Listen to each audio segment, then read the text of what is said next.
राजेदहेगाव शेतशिवारात बेवारस स्थितीत बांधून आढळलेल्या 71 गोवंश जातीच्या जनावरांची सहाय्यक पोलीस निरीक्षकांनी सुटका केली। या प्रकरणी 2 आरोपींवर जवाहरनगर पोलिसात गुन्हा दाखल करण्यात आला आहे।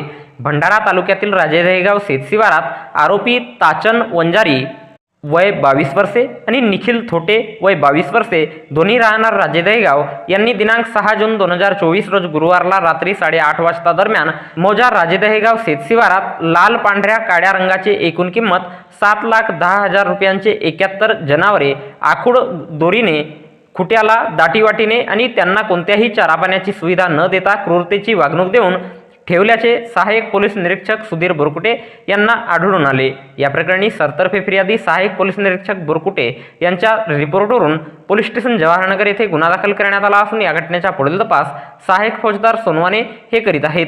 तर सदर जनावरांची सुटका करण्यात आली असून ज्ञान फाउंडेशन खरबी येथे दाखल करण्यात आली आहेत। तर याबद्दलची माहिती भंडारा जिल्हा पोलीस दलाच्या वतीने दिनांक 7 जून 2024 रोज शुक्रवारला एका प्रसिद्धी पत्रकाच्या माध्यमातून देण्यात आली आहे।